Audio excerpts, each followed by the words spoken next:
What's up guys, this is Sean and welcome back to the iherng episode. I've just got my voice back after a week of losing it.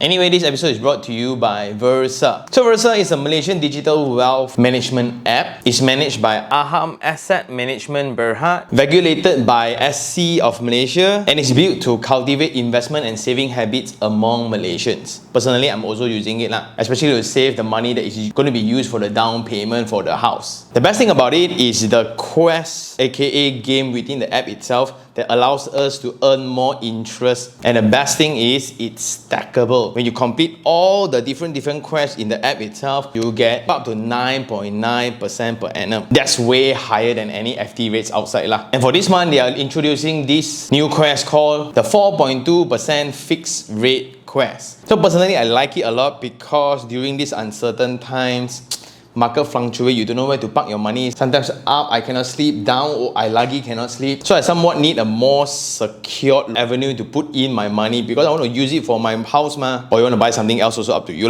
So in comparison to an FD, the thing is, it's either you get all the interest or halfway through the duration, you need the emergency fund, suddenly you get nothing out of it once you withdraw. But for this quest, because it's a money market fund, the flexibility is actually its strength, and Versa allow withdrawal, but as long as after you get your money, you put back into the quest, the interest rate will be prorated again. Terms and conditions all will be within the app itself, so go check it out. For new users, you can use the promo code VEHENG2 VEHENG2 to get 10 ringgit for your first 100 ringgit invested. That's 10% already. Go check it out. And today we will answer a question from email. This is from Bernadette. Hi, I am Bernadette. I am above 60 years old. Wow. And would like some advice. Number one, should I invest or not invest in real estate, as I keep hearing that there is no point keeping money in FD and interest from EPF may not be great. Moving on. Number two, at my age, should I pay in cash or take loan? Should I buy new or a subsale unit as a rule? Number three, is buying a property managed by the developer official operator sensible? In particular, I would like your advice if these new properties are worth to invest. Asking for buy calls. Number one, Brannigans in Bukit Bintang, ready by 2028, said to have a 9.6 ROI. Or number two, Kylie's and Hannah's in KLCC, said to have a 9.2 ROI. Wow, all the ROI so high one. Okay, so I am also interested in another development, which is Amaya at Bandar Sri Damansara. Sorry for so many questions. The last question, if all of the above are not good investment, could you advise where it's better to invest? I heard of buying from bulk inventory is a good strategy. How can I do that? By the way, I want to thank you for all the content you have generously shared. I enjoy watching them, especially your style and sense of humor as you disseminate the information. Your kind advice would be highly appreciated. Thank you, Bernadette. Wow, above 60. Okay, so let's straight go into it, right? At 60, question number one. Should I invest or not invest in real estate in comparison to FD and in comparison to EPF? Personally, I think Malaysians are very lucky to have EPF. Not only that, we have ASB. Not only that, we have a lot of great banking stocks available which gives very good returns. Of course, these are not financial advice. These are just findings, especially if you follow all the financial channels like Do It Alvin Equities. I'm a huge fan of them. If you look into their all analytics, right, let the number speak for itself. Actually, it's pretty great. And the main reason why I always encourage youngsters to start investing in property as early as possible, it's because by investing in property, it allows us to put time on our side, and once you invest in property, we are never worried about inflation anymore. To a certain extent, we actually celebrate inflation because why? When cost of materials go up, cost of energy go up, cost of labor go up, cost of land go up, what goes up? The value of our asset. To a certain extent where even if the value of property didn't go up, the value of our currency actually goes down.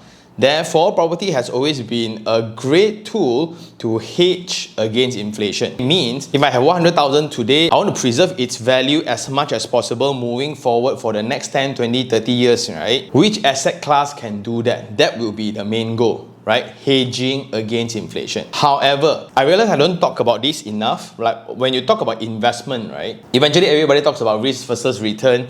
But what is the investment return mode that you want? Do you want like buy, flip, make money? Or you want to be like me, I buy and never sell for the next 30 years? As long as the rental can cover installment, I will just build equity across 30 years. Slowly but surely, I will build equity and I will achieve my goal. So by 60, right? I resonate with this age a lot because that's the age for my working target. So by 60, I will have like more than half of the portfolio fully paid off and all the rental will be free from installment, and that's how I'm going to live my life lah. So if you're early 20s, right, you got to really consider what you're going to build for the next 30 years, right? So for Bernadette here, there's a few crucial questions. Number one is, what's your intent of investment? Do you want cash flow or do you want capital appreciation? Means you buy 1 million today, 5 years later you want to sell 1.5, then you make 50%. Is it really possible? Not really, but it depends because like we have Bangsar South and Desa Park City to prove everybody wrong. And when you think about it, is 60 an age that is considered old? What's the average lifespan of Malaysians?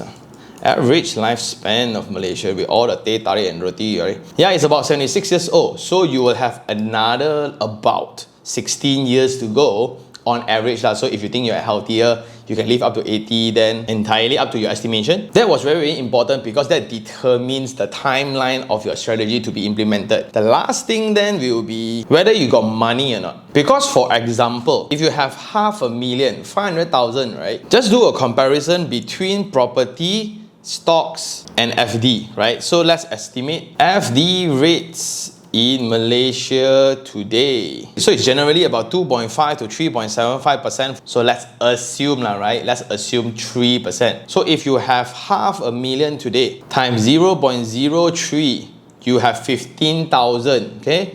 15,000 per annum, you divide by 12, you get 1,250. Can survive or not in KL? I don't think so. That's the rent of a room now. Insane how rental rates are going up so crazy now. Okay. So if that cannot, if you buy a property, 500,000, let's assume you buy a 400 plus thousand property, then you plus all the miscellaneous, right? Then you just assume you get 6% return. You got 30,000, you divide by 12, you get 2,005. Is it better? Yes.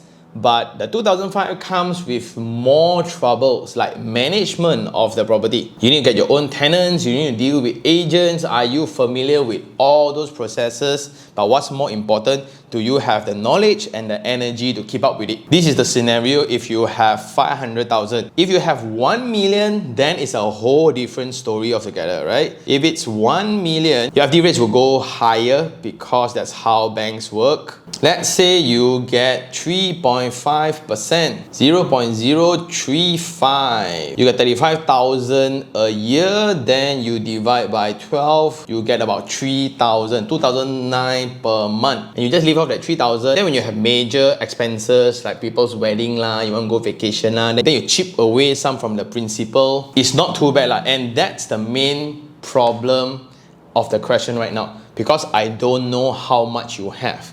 So if you just talk about buying real estate versus FD, right? One more thing, like I don't know whether you got family members or not. Do you have children that is supposed to give you money? That is another thing that I don't know. So realistically speaking, is 60 years old a bit too late for real estate? Personally, I think so. Because the only reason why I like real estate is because I get to leverage on banks' money to build my wealth. The funny thing is, 60 years old used to be the maximum age where we can calculate our loan. Meaning like if I'm 30 years old today, maximum I can take up to 60. That was the maximum age for you to take loan. But now the government is trying to push the retirement age higher, I don't know lah. So now if you cannot take loan, is property still a good investment tool?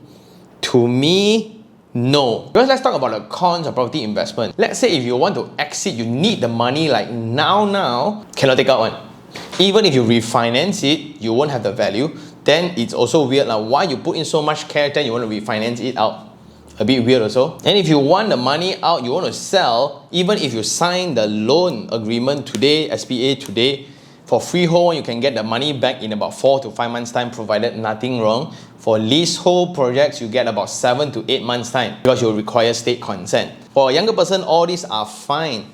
But for a person that is age 60, time is not really on your side anymore. So if you do not have a stable source of income, like if you're not running your own business, you are actually on contract for work, I think it's still fine. But if you're fully dependent on this fund and the cash flow generated from it to survive for the next, to the age of 80, 20 more years, right? The banking facility is not on your side, unfortunately. And you know what? Since we rarely came across questions from audience at this age, right? There's so many things that I'm not sure. Let's just calculate loan mortgages. Let's assume a 500,000 interest rate. Let's put in 4%, and loan tenure, let's put 10 years lah. Let's say you get the bank, because there are banks that can allow you to stretch up to 70 years old. So let's say 10 years loan tenure. Let's calculate. A month is about 5,000 leh. In comparison to that, let's push the tenure just for comparison for 35 years, right? Every month is 2,200 only leh. 2,200 and 5,000. So this is why, again, for younger audiences who are listening to this, right? Why Sean Kor keep telling you all to invest as early as possible.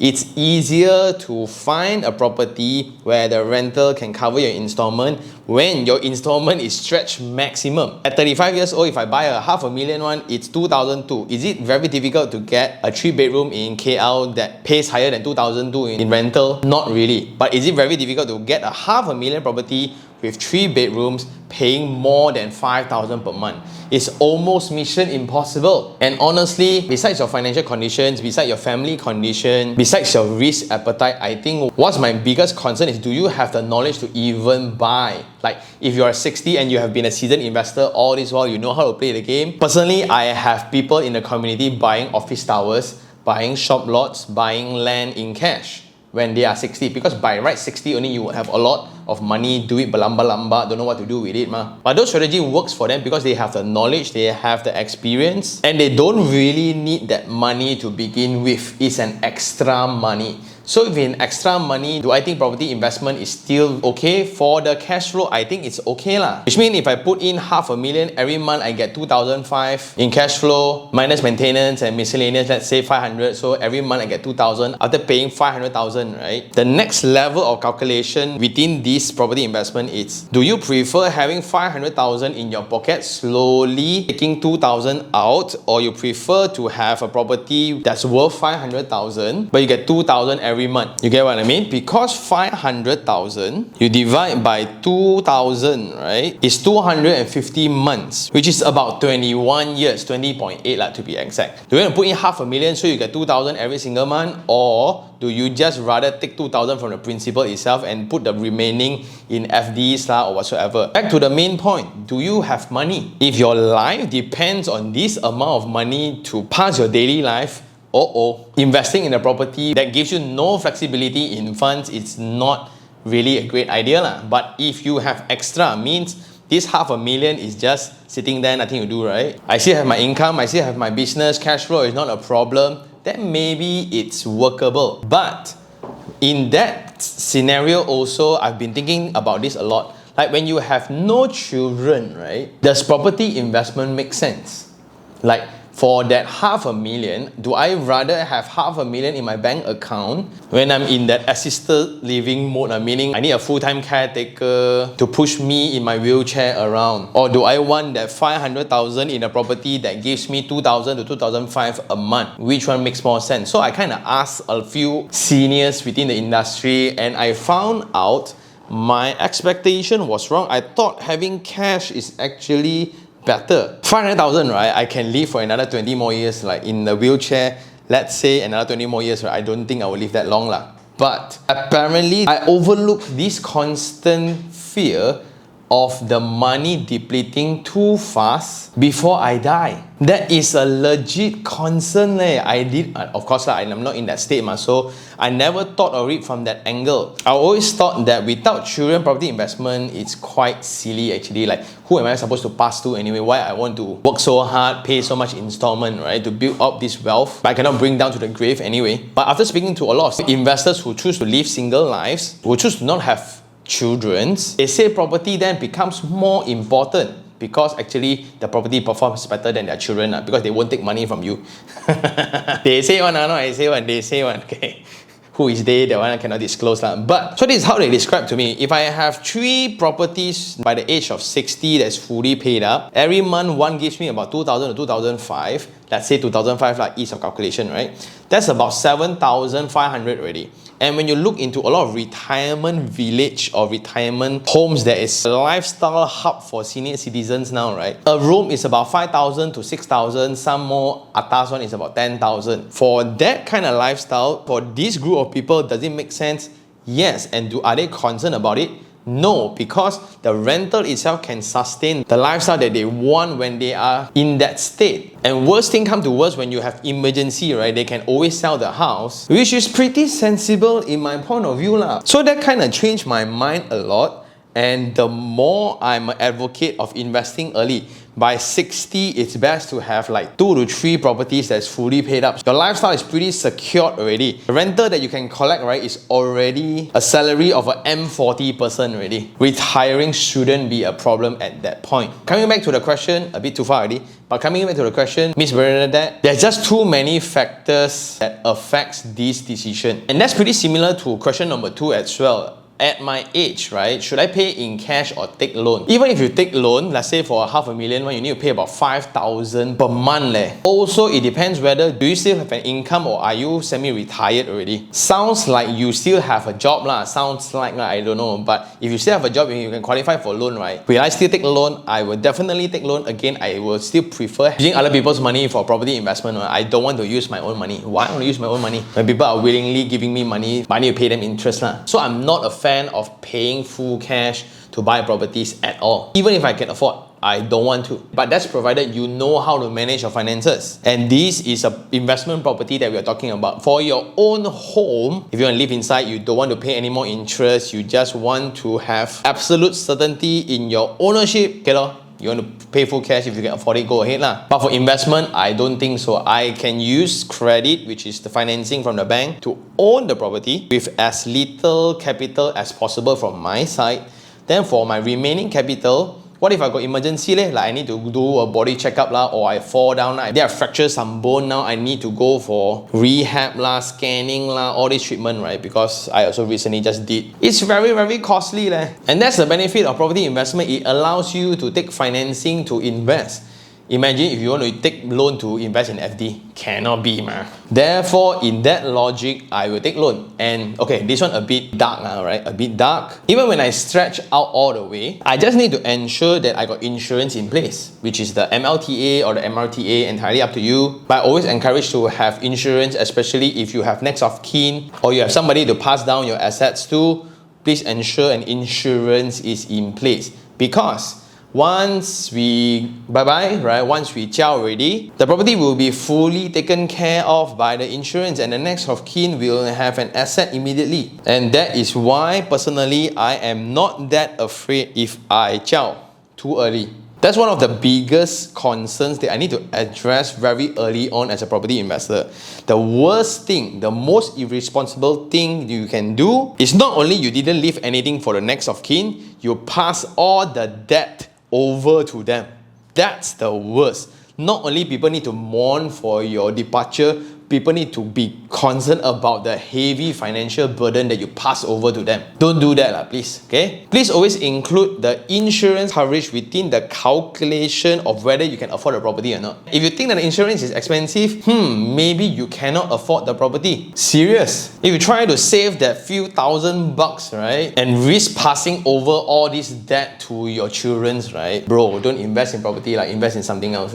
Because I have too many stories when kids are 17, 19, looking at their mother suffering because the father didn't buy insurance, and after the father passed away, only they found out that they have shop lots everywhere and hutang belum langsai lagi, haven't fully paid up one. Walao, cannot, no. So coming back to me, taking loan makes more sense, even if you got the money. And should you buy new or buy subsale? See which one have a better deal. Because most of the time, new is attractive to fresh newbie investors because they don't have capital. All they have is credibility. And with developers being very creative with all the marketing packages, means you don't have to put up any capital to own a property. Even if you can only qualify for 70% loan, they got ways to have their own financing to help out with the difference. And you can own the properties even if you don't have any cash right now. They just die want you to own the property. That is why a lot of new investors are going for brand new properties. Because in subsale, again, we spoke about this, at least you will need 18% in capital. But in your case, you will need way more. Most likely 50% to 70%. But before we move on to question number 3, right? I'm thinking about this lah. Instead of buying a property at 60, because you want the cash flow, right? As long as you can have an investment asset that you can confidently give you more than the returns of a property, for example, 6%, then you don't have to buy the property anymore, Then mission accomplished already. You get what I mean? Ideal situations for retail investors, like which is individual investors for properties, right? You are just buying as an individual. You're not buying in bulk purchase. You are not buying special connections to the developer. If you make a good deal, it's about 6% per annum, okay? And let's just look into dividend stocks in Malaysia. And just look at it, right? There are so many available resources online that teach you which company can provide you with such dividend. So we just came across one and just look at it, right? Like Maybank is giving 9.6% for 2025. UOA gave about 9%, 8.5% to be exact. Bursa gave you 6.7%. Yeah, so like if you are into these kind of counters, buying a property in full cash wouldn't make sense anymore. This is exactly the scenario where a lot of nerds that I have within the community, right? Hey Sean, if 6% for property return, right, kind of silly, right? I might as well just put my money in stocks. I get better control. I can sell whenever I want. I can sell fractionally if I want. I don't have to deal with people. Everything I can settle online. So easy compared to property investment. And the counter argument to that has always been the leverage. I put in 10% for property where the bank gives me 90%. And I invest from there. So only with leverage, only with financing, property makes sense. But when you don't have financing, right, the whole goal is to make more money than the yield that you will get from real estate, which is 6%. And in Malaysia, again, we are very, very fortunate. EPF also can give us that rate already in a very, very secured manner. Well, the argument then is 6% enough, as your friends say, right? You wrote here, there's no point to keep money in FD and interest from EPF. That is the next point I'm going to talk about, where who are these friends? If it's genuine friends, fabulous. My fear is then if they are the real estate agents that's pushing you these products.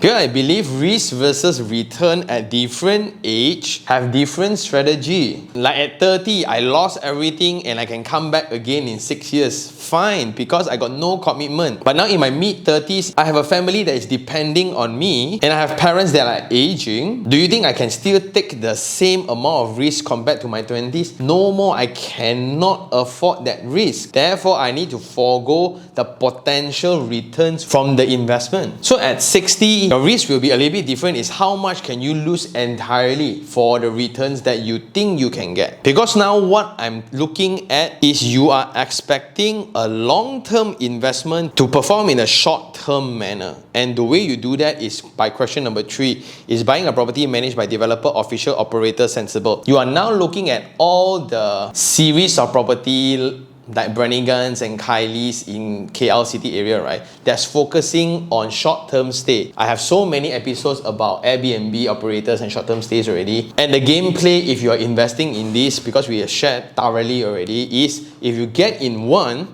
sell within 5 years time. If you get the keys already, the first few years as an Airbnb operator, you will make a lot of money. And to me, after discussing with Faisal from Far Capital very thoroughly, right?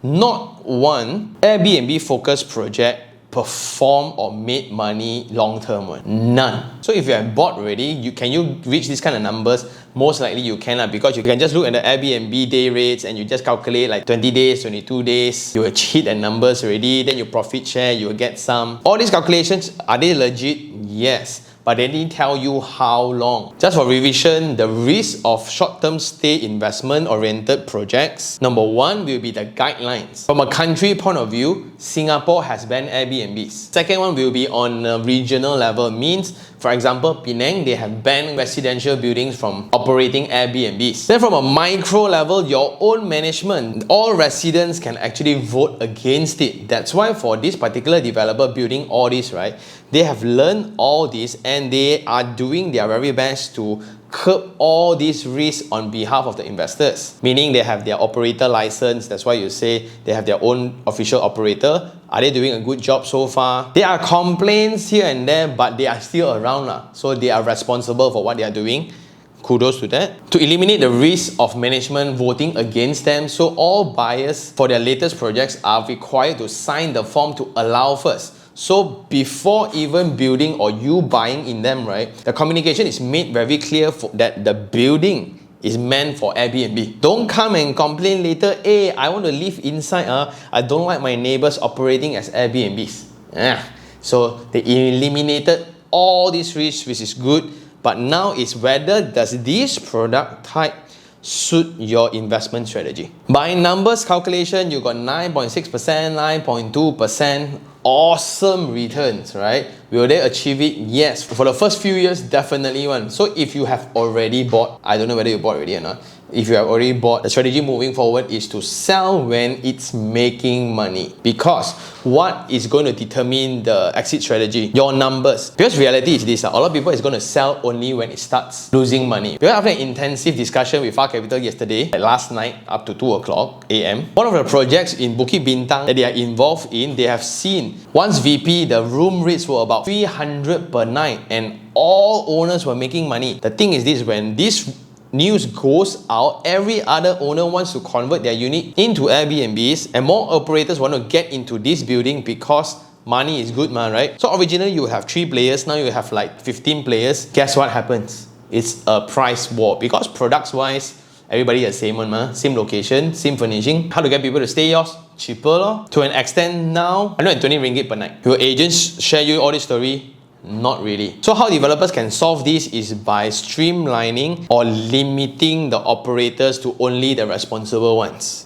That one, how to do, that one is a whole different topic altogether. Mr. Faisal also shared about his Regalia story, where during its peak for Airbnb, it's about 180 per night for his studio unit. At the worst time, it's about 30 ringgit per night. So all I'm saying is for those who want to get involved with this kind of investment properties, it's a segment by itself, it's a niche. Whether is it good or not, it depends on your expectation for the investment property. Personally, I will only think about long-term rental. As long as the long-term rental can cover my installment, only I will invest. Short-term one, I'm not very comfortable because of all these stories. I need an investment property that is a little bit more passive. I don't want another business to operate. Because homestay is actually a business that takes up your energy and resources. No thank you lah. But if you are interested, please consider your exit strategy promptly. Once the property is making money, when your returns is about 20,000 a month, when your installment is about 4,000, exit already. But how many people are willingly giving up such an opportunity, right? Wow, you know, every month I earn 20,000 from the rental, so I minus off my installment and management, right? Every month clean 8,000. Wow, no need to work ma. Yeah. How long? Let's say give you solid 8 months of that, right? 64,000 versus you selling the property and earning 100,000. Which one better? Again, who is going to buy a property is only investors who are numbers oriented. People who are trying to build a family, trying to build a home are never going to consider mini units in an Airbnb project. Get it? So in my opinion, for all the projects that you have proposed here, like Brannigan's, Kylie's, Amaya, right? Nothing against the project. I just think that they are not aligned with your investment goal that you want. Maybe it is the investment goal that you want, which is you put in money, then you get 9% per year lah. But the question is, why you want to put your money at risk when you can securely get this from the stock market or you want to get this from EPF? Why? So how a lot of people get into trouble is when they try to shortcut or to find alternatives within the process itself. And that's my biggest concern in your email right now, in your question. Yeah, last one. I heard of buying from bulk inventory is a good strategy. How can I do that? So I am a client a very important client of Far Capital. I do not own a company, so I bought my last 5 to 6 investment properties from them directly, and they're performing very well in accordance to their strategy when they select properties. I think I'll just loop up a video here to show you guys how they do analytics by defining boundaries, by doing due diligence on the rental of 3-bedroom, the rental of 2-bedroom, new property selling how much, old property selling how much, what's the booster for the location, what's the risk for the location, all these before considering one project is okay, instead of just being a recipient for agents' information. Again, it's nothing against the property, just something against the agents, that's all. Let's not forget the intention behind all the information. Yeah lah, cari makan lah, but it's for us to decide whether I want to buy or not ma. I would heavily recommend you to join that. Not really for the deals, well that's the bonus but it's for the information and knowledge, because at your state right now, your cost of mistake is going to be way higher compared to those in their early 20s. When I'm 30, I buy the wrong one, I still got runway to kind of correct it and sell it later, you know. For you, if you get the wrong one with your limited resources, oh no. Also, there's a dedicated mortgage team within to look through your profile to tell you how much loan you can qualify and which bank is currently doing promotion so they can go up to 70 years old. So all these are available within that subscription itself. But a lot of people only focus on the inventory that they have lah. But to me, in your state right now, the knowledge and access to facilities and advisors is more relevant to you. That would be my suggestion lah, because nothing to lose actually if you cannot get anything, right? Because they are also now doing money back guarantees. If you join already, you look through within everything, all the services, and you didn't get to buy anything, right? They'll pay you back the money. So why not leverage on that also lah? But that one up to you lah. And I guess that's all for this episode. What an interesting one. Definitely one of the shortest question, but so many things to explain. Too bad I do not have enough information on your financial state, which is whether are you still working, do you still have income, then how much more money you have besides the money for investment, what's your expectation on the investment, do you have a family around or are you just solo? Without all those information, unfortunately, the advice will be very vague. I'm just doing my best in painting actual scenarios. If you got children, got no children, if you got money, you got no money, if you got experience, you got no experience. But ultimately, thank you very much for sharing your question, because this will be very, very helpful. Not for the elderly, because I don't think a lot of 60-year-olds actually listen to me. I don't know lah. But for the younger folks, suddenly all the encouragement to invest makes sense when you are young. Many of us underestimate the speed of time. Just think about what we did for the past 6 months, right? Like, if you didn't plan for anything, nothing will happen. And you just multiply that by years, right? For the past 10 years, have you think about anything besides working and paying bills? That's another reason why I like property. As long as I made decision, go, get keys, furnish, rent it out, and wait for 30 years. Once again, Bernadette, thank you very much for your question. Hopefully, it helps your consideration a little bit more. Do send me another email if you wish to clarify all those states, right? So I can better understand. Or you can go just check out Far Capital, right? They have better one-on-one consultation services for you. And for those who still have any questions, do just email me at taniherng@gmail.com. You can just DM me on Instagram, iherng. And I will see you guys on the next one. Ciao.